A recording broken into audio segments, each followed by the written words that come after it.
जय हिंद विद्यार्थियों, क्या हाल चाल। सब बढ़िया चलते हैं आज की बेहतरीन सी जानदार शानदार सी क्लास की ओर। और आप लोगों के लिए एक बेहतरीन सा सरप्राइज, जैसा कि आप लोगों से कहा था कि भैया मैथ की क्लास कुछ दिनों के बाद प्रारंभ होने वाली है। मेरे हिसाब से जहां तक है, आप लोगों को 1 नवंबर से आपके समक्ष में एक बेहतरीन सी मैथ की क्लास आएगी और मज़ा आ जाएगा। वो कंटेंट, वो चीज़ें मिलेंगी जो वाकई में एग्जाम में आती हैं, एग्जाम ओरिएंटेड होंगी। मज़ा आ जाएगा। कंटेंट वो मिलेगा जो डायरेक्ट सिलेक्शन दिलाएगा। और आज की क्लास में भी हम एक नई सीरीज की ओर बात कर रहे हैं।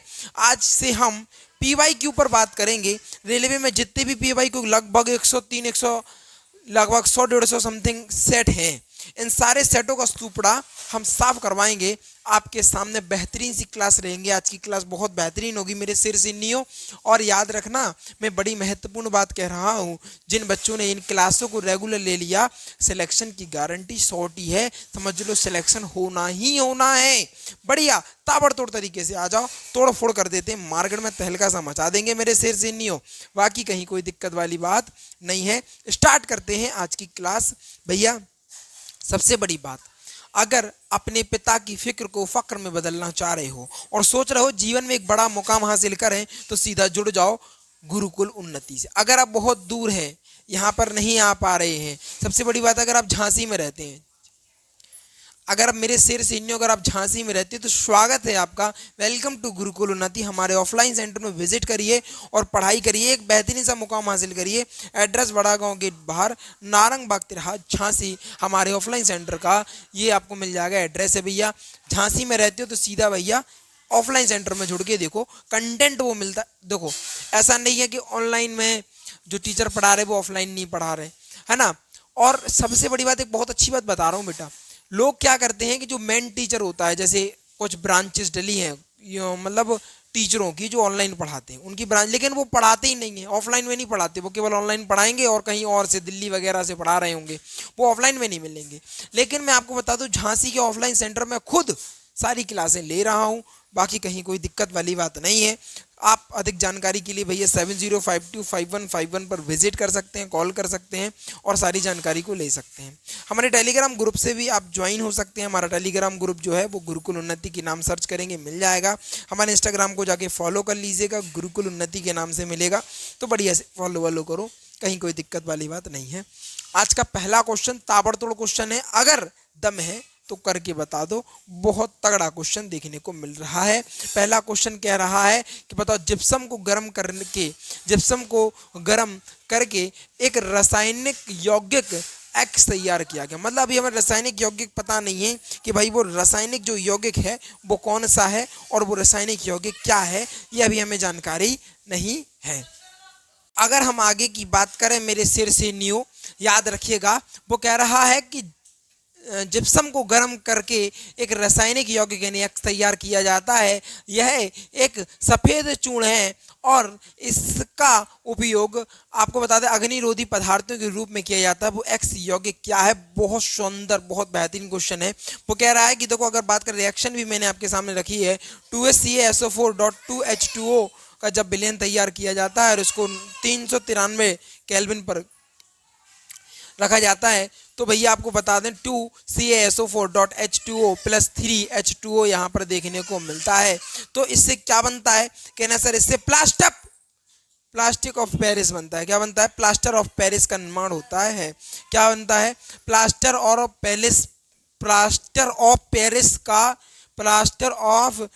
पेरिस का निर्माण किया जाता है। अगर आपके मन में विचार आएगा कि भाई प्लास्टर ऑफ पेरिस का निर्माण तो ठीक है, लेकिन बेटा एक बात बता दो कि प्लास्टर ऑफ पेरिस की अगर बात करेंगे तो इसका उपयोग कहाँ कहाँ किया जाता। तो भैया मेरे शेर से न्यू याद रखना, इसका उपयोग जो है वो कई जगहों पर किया जाता। जैसे अगर आपको बता दें, हड्डियों को जोड़ने के लिए, हड्डियों को जोड़ने के लिए इसका प्रयोग किया जाता है। इसके अलावा आपको बता दें, दांतों में इसका प्रयोग किया जाता है, हड्डियों में इसका प्रयोग किया जाता है, दांतों में प्रयोग किया जाता है। इसके अलावा और कहाँ कहाँ? कहना सर, आपको बता दें सांचा को बनाने के लिए, सांचा आपने देखा होगा, सांचे जो नहीं होते हैं, सांचा को बनाने के लिए, सांचे को बनाने के लिए भी इसका प्रयोग किया जाता है। सांचा मतलब आपने देखा होगा दुर्गा जी का चेहरा वगैरह नहीं बनाते हैं, तो उस सांचे को बनाने के लिए भी इन सारे किसका प्रयोग किया जाता है, कहना से प्लास्टर ऑफ पेरिस का प्रयोग किया जाता है। इस बात को याद रखेंगे, थोड़ा इंपॉर्टेंट प्रश्न है, इस बात को दिमाग में सेव रखेंगे और रिएक्शन को याद कर लेंगे क्योंकि रिएक्शन से भी प्रश्न आ सकता है। अगला प्रश्न देखें, अगला कह रहा है निम्नलिखित में से किस प्रकार के प्रतिबिंब पर्दे पर प्राप्त किए जा सकते हैं। बहुत बढ़िया क्वेश्चन है। पहला लिखा है वास्तविक और बड़ा प्रतिबिंब प्राप्त किया जा सकता है, वास्तविक और छोटा प्रतिबिंब, आभासी और बड़ा प्रतिबिंब और आभासी और छोटा प्रतिबिंब प्राप्त किया जा सकता है। तो कहना अगर हम बात करेंगे सर, तो कहना sir option number C is a correct answer हो जाएगा। वास्तविक और बड़ा प्रतिबिंब भी प्राप्त किया जा सकता है और वास्तविक और छोटा प्रतिबिंब भी प्राप्त किया जा सकता है। पर्दे पर वास्तविक प्रतिबिंब ही प्रदर्शित किया जा सकता है, इस बात को आप याद रखेंगे। वास्तविक और बड़ा और वास्तविक और छोटा दोनों प्रकार के प्रतिबिंब आपको यहाँ पर देखने को मिलते हैं। अगला प्रश्न देखो, अगला प्रश्न देखो मेरे शेर सैनियों, अगला प्रश्न, अगला प्रश्न, अगला प्रश्न क्या कह रहा है, वो कह रहा है निम्नलिखित में से किस यौगिक का उपयोग श्वेत श्याम फोटोग्राफी में, श्वेत श्याम फोटोग्राफी में किया जाता है।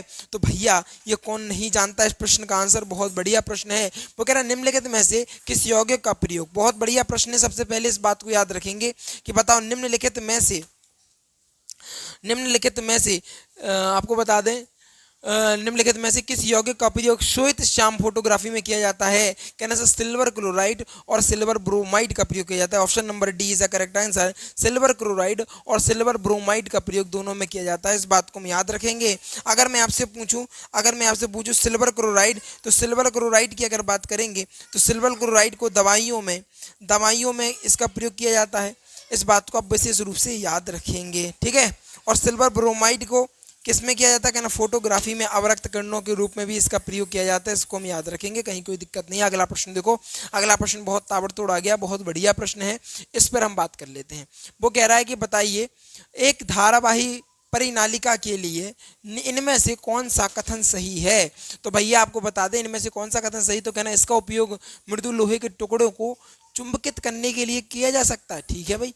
यह छड़ चुंबक के भांति कार्य करती है। अच्छा, अगर बात करेंगे क्षेत्र रेखाएं को केंद्रित वृत्त होती हैं, तो कहना सर अगर आप इस बात के बारे में कह रहे हैं तो याद रखिएगा क्या हो जाएगा, कहना सर पहली बात और दूसरी बात तो बिल्कुल सही है। क्या पहली बात और दूसरी बात बिल्कुल सही है। एक धारावाही परिनालिका के लिए इनमें से कौन सा कथन सही पूछ रहा ना, वो तो इसका भी मृदु लोहे के टुकड़े के रूप में चुंबकित करने के लिए किया जा सकता है, ठीक है भैया।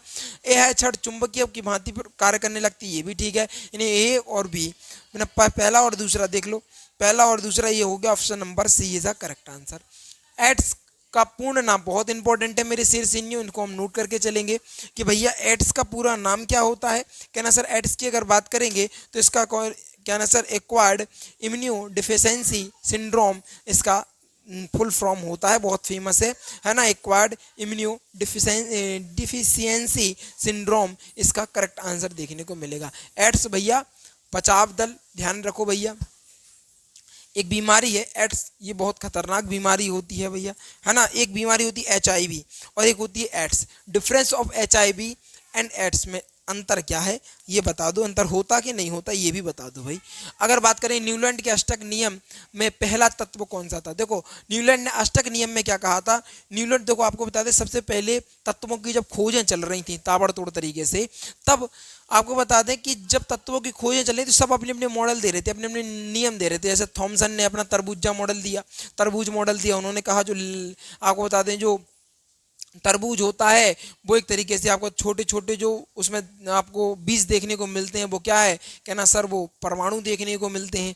मतलब अलग अलग वैज्ञानिकों ने अलग अलग बात करी, है ना। एक न्यूलैंड साहब है, ये न्यूलैंड ने अष्टक नियम को कहा कि पहला तत्व जो आठवां तत्व हो पहले तत्व का गुण और पहले आठवें तत्व के गुण के समान होगा, ये न्यूलैंड ने अष्टक नियम में कहा था। और पहला तत्व उनका कौन सा था, तो भैया कौन नहीं जानत इस जग में कि भैया जो पहला तत्व था उसका जो नाम था वो क्या था, कहना sir hydrogen. Hydrogen is the correct answer देखने को मिलता है। न्यूलैंड के अष्टक नियम में पहला तत्व कौन सा था? कहना सर हाइड्रोजन था। क्या था? हाइड्रोजन था। और अंतिम तत्व थ्योरियम था। अंतिम तत्व थ्योरियम था। थ्योरियम तक ही अपनी आवर्त सारणी को बना पाए थे, ये अपनी आवर्त सारणी को थ्योरियम तक ही बना पाए थे, उसके आगे इनका नियम नहीं चल पा रहा था।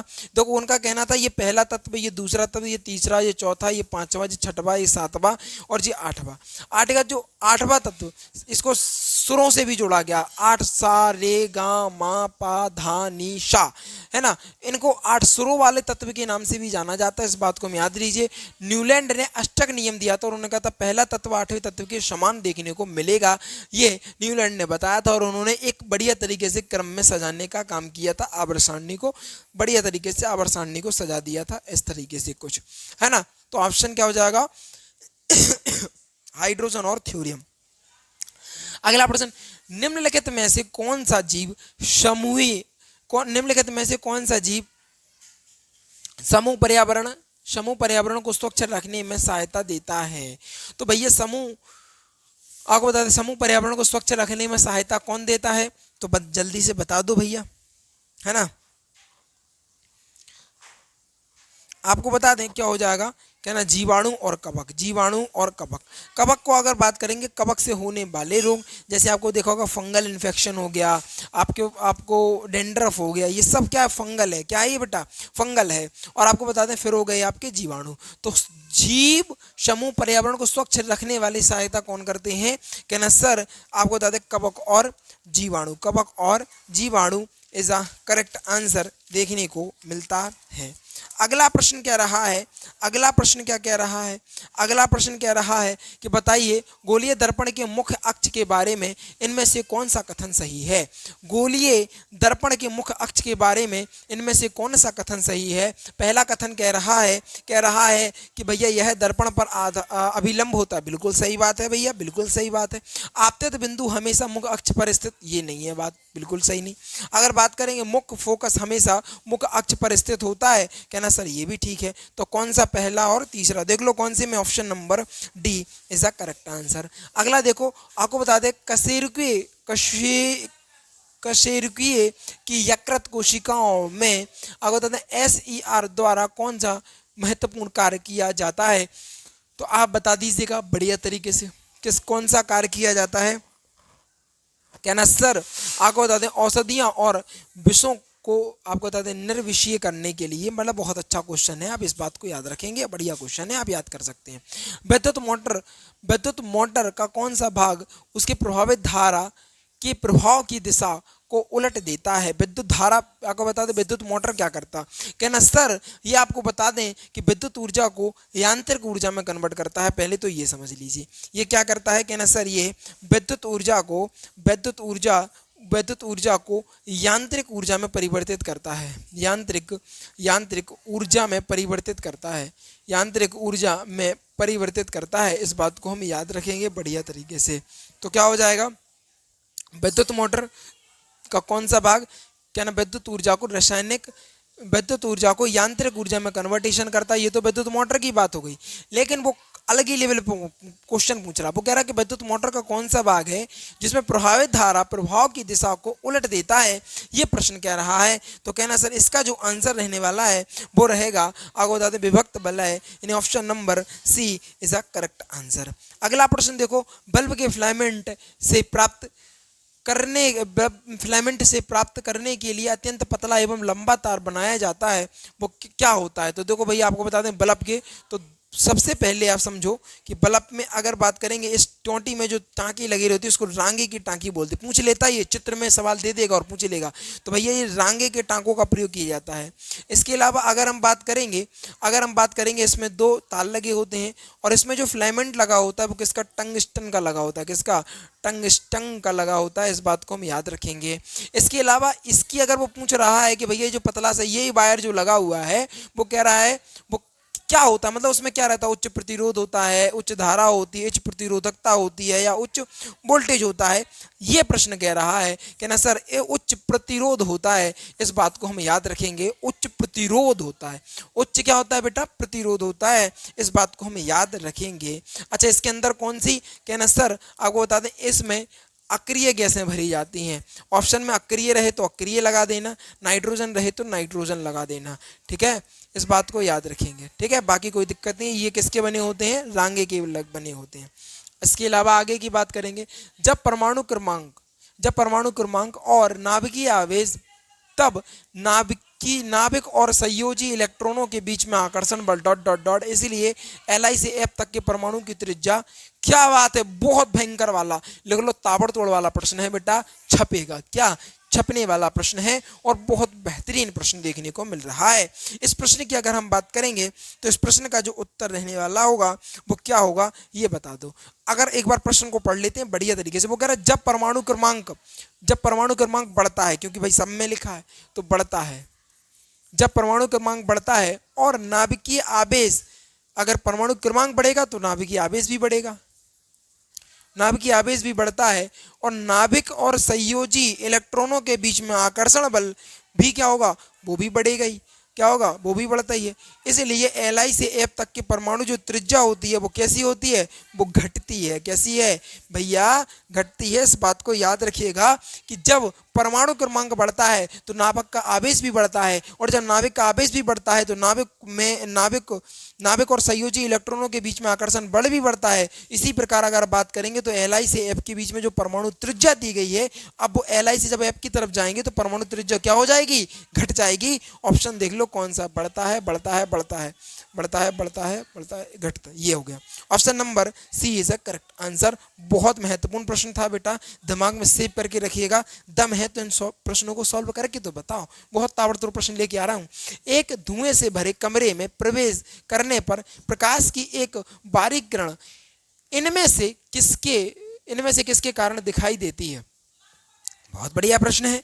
कहाँ दिक्कत आ रही है मेरे शेर सिन्नियों, कहना सर आपको बता दें, जब धुएं से भरे कमरे में प्रवेश करते हैं तो प्रकाश बारीक किरण जिसके कारण हमें छोटे छोटे कण दिखाई, इसको बेटा टिंडल प्रभाव भी बोलते हैं। और ये किसका है, कहना सर प्रकाश के प्रकीर्ण के लिए जाना जाता है। इस बात को याद रखिएगा, प्रकाश के प्रकीर्ण को जाना जाता है। ये टिंडल प्रभाव पर भी आधारित है, इस पर भी ध्यान रखना। आप कभी कभी एग्जाम में पूछ लेता, आपने देखा होगा आपके घर में जो छज्जे होते हैं, जाले होते हैं, वेंटिलेशन होते हैं, उसमें से धूप निकलती है और उसमें छोटे छोटे हमें कण दिखते हैं, तो वो भैया क्या है, कहना सर वो टिंडल प्रभाव के उदाहरण के रूप में भी जाना जाता है। कौन सा श्वसन तंत्र का भाग वायु के प्रभाव को बिखरने से रोकता है, ये प्रश्न पूछ लिया है। ये प्रश्न बहुत बढ़िया हो गया है।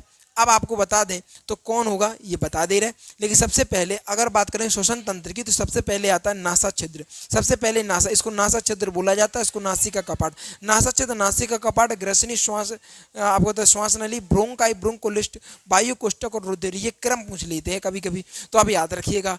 अगर बात करेंगे नाक के अंदर क्या होता है, कहना सर नाक के अंदर म्यूकस पाया जाता है, जिसके कारण जो धूल के कण होते हैं वो नाक के अंदर ही चिपक जाते हैं। कहना सर ये तो मैं पता है, इसका आंसर नहीं समझ में आ रहा कि कौन सा श्वसन तंत्र का भाग है जो वायु के प्रभाव को बिखेरने से रोकता है। तो कहना सर उसमें उपस्थित जो छल्ले होते हैं, क्या उपस्थित छल्लों के कारण, क्या श्वसन में उपस्थित छल्ले के कारण वायु को बिखेरने से रोकता है। अगर बात करेंगे श्वसन अंग कौन सा है, तो अगर वो प्रश्न पूछे कि बताओ श्वसन तंत्र का मुख्य अंग कौन सा है, तो अंग की बात करेंगे, मुख्य अंग कौन सा है, फेफड़ा। क्या फेफड़ा, फाफड़ा नहीं बेटा, फेफड़ा हो जाएगा। इस बात को याद रखेंगे बढ़िया तरीके से। अगला प्रश्न देखो, वो कह रहा है एक पत्ती की अनुप्रस्थ काट के नियम निम्नलिखित चित्र पर आधारित, ये चित्र दे दिया गया और बताइए कि कौन सा विकल्प इनमें से सही रूप से दर्शा रहा है। तो कहना सर आपको बता दें, सबसे अगर बात करेंगे सबसे पहले तो ये ऊपरी अधिचर्म को, इन ऑप्शन नंबर सी हो जाएगा बेटा, ऊपरी अधिचर्म, ये ऊपरी अधिचर्म हो गया। फिर उसका निचली बाहरी त्वचा हो गया, ठीक है। इसके बाद रक्षक कोशिका हो गया, ठीक है। इसके अलावा वायु अवकाश और हरित लवक के बारे में जानकारी दी जा रही है। अगला प्रश्न देखो, ये डिटो का डिटो ऐसे ही आएगा, सेम का सेम ऐसे ही छपेगा।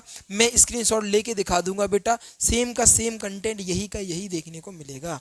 अगला प्रश्न देखो, अगर बात करेंगे कि श्वसन की इनमें से किस अभिक्रिया में ऑक्सीजन की आवश्यकता होती है, तो भैया किन में ऑक्सीजन की आवश्यकता होती है, भैया कहना सर ऑक्सीजन की आवश्यकता की अगर बात करेंगे तो पाइरोवेट के पायरोवेट के CO2 H2O और ऊर्जा में रूपांतरण में इन सभी में क्या इसकी आवश्यकता होती है, ऑक्सीजन की आवश्यकता होती है। पायरोवेट से ऊर्जा का रूपांतरण करने के लिए ऑक्सीजन की आवश्यकता होती है, इस बात को आप याद रखेंगे।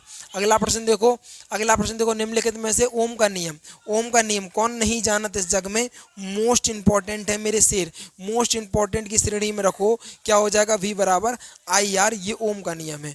ओम का नियम क्या है, ओम का नियम क्या है मेरे शेर, कहना सर ओम का नियम जो है वो क्या है, V बराबर IR है। अगर मैं आपसे कमेंट बॉक्स में पूछूं कि बताओ V को क्या बोलते हैं, I को क्या बोला जाता है और R को क्या बोला जाता है, तीनों का उत्तर मुझे दे दो, है ना। अगर बात करें वह प्रक्रिया जिसके द्वारा जल रिसकर भूमि में प्रवेश करता है उसको क्या बोला जाता है, भूमि में रिसकर प्रवेश करता है उसको क्या बोला जाता है, कहना सर अगर हम बात करेंगे उसको अंतःस्यनंद, देखो बाष्पोत्सर्जन तो कहलाएगा नहीं, बाष्पोत्सर्जन क्यों नहीं कहलाएगा, बाष्पोत्सर्जन वह होता है जो पेड़ पौधों की जो पत्ती होती है मेरे शेर की, जो पत्ती होती है ना, पत्ती से जो वेपोरेट होता है वाटर, वेपोरेट होता है, इसको बाष्पो उत्सर्जन बोला जाता, क्या बोला जाता मेरे शेर, बाष्पो उत्सर्जन बोला जाता है, इसको याद रखेंगे। फिर आपके मन में विचार आएगा सर वाष्पन क्या होता, जब पानी आप बॉयल करते हो तो बॉयल में जो भाप निकलती है उसको वाष्पन बोला जाता है। परासरण क्या होता है ये आपको पता होगा, ये तो है नहीं, परासरण है नहीं, परासरण आपको याद हो तो वो दाख का फूल जाना है, कुछ ऐसे एग्जाम्पल हमने पहले बता रखे, तो option number B is the correct answer देखने को मिलेगा, option number B is the correct answer. अगला देखो, निम्नलिखित में से कौन सा कथन सही है, तो टिन लेड मिश्र धातु का उपयोग फ्यूज तार बनाने के लिए किया जाता है, पहला ये कथन दिया है। दूसरा कथन फ्यूज को विद्युतमय तार से जोड़ता है, दूसरा कथन ये दिया है। तीसरा फ्यूज बनाने हेतु चयनित पदार्थ का गलनांक उच्च होना चाहिए, तीसरा कथन ये दिया गया है। तो कौन सा हो जाएगा, कहना सर फ्यूज को विद्युतमय तार से जोड़ा जाता है, ये बिल्कुल सही है। दूसरा फ्यूज बनाने हेतु चयनित पदार्थ का गलनांक उच्च होना चाहिए, ये भी भैया क्या होना चाहिए, गलनांक कैसा होना चाहिए मेरे शेर, गलनांक कैसा होना चाहिए, कहना सर उच्च होना चाहिए। तो देख लो भैया कौन सा हो जाएगा, ऑप्शन नंबर दूसरा और तीसरा देखना है, ऑप्शन नंबर कौन सा हो जाएगा, और कौन सा है भैया, तो भैया अगर उच्च होगा एक बात बता दो कैसे हो जाएगा, अगर वही मैं कह रहा हूँ भाई गलत तो नहीं हो गया टाइप, बाकी ठीक है। देखो फ्यूज तार बनाने हेतु पदार्थ का गलनांक उच्च अगर होगा तो भैया शॉर्ट सर्किट पहले ही हो जाएगा। अगर इसका ये ऑप्शन इसकी जगह ये होता निम्न गलनांक, क्या होता आपको बता दें, गलनांक उच्च की जगह निम्न होता, निम्न होता तो फिर ये सही होता। अब निम्न नहीं है उच्च है, देखो अगर उच्च होगा तो पहले वो शॉर्ट मतलब क्या नहीं होगा, पिघलेगा नहीं, जो फ्यूज तार के रूप में हमने यूज किया है वो पिघलेगा नहीं।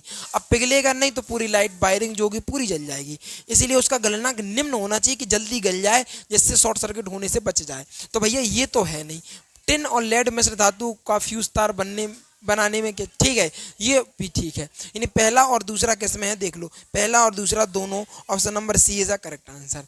क्लोर आगे बता दें, एल्कली प्रक्रिया में 3 उत्पाद और ये दिया गया है क्वेश्चन, तो भैया कौन सा आप टिक करेंगे, कहना सर अगर हम बात करें तो कौन सा हो जाएगा, कहना सर हाइड्रोजन, क्लोरीन और क्या होता है NaOH, ये 3 प्रकार के उत्पाद हमें देखने को मिलते हैं, हाइड्रोजन भी मिलता है, क्लोरीन भी मिलता है और NaOH भी देखने को मिलता है, option number B is the correct answer. अगला प्रश्न देखो, दो क्रमागत समजातीय श्रेणी में के सदस्यों के बीच में आणविक द्रव्यमान में अंतर कितना होता है, ये प्रश्न पूछा है। तो भैया कितना सिंपल सा तो उत्तर है, कितना होता है, कहना सर अगर बात करेंगे तो कितना होता है 14 का अंतर होता है, इसको याद रखेंगे, बाकी कहीं कोई दिक्कत नहीं है, ठीक है। अगर हम बात करेंगे कितने का अंतर होता है,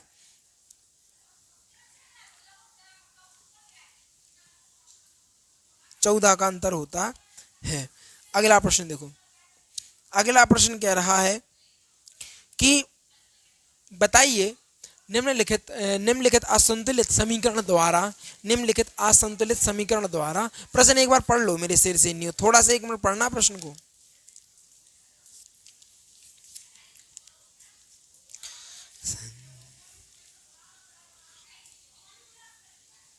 बताओ बेटा जल्दी फटाफट।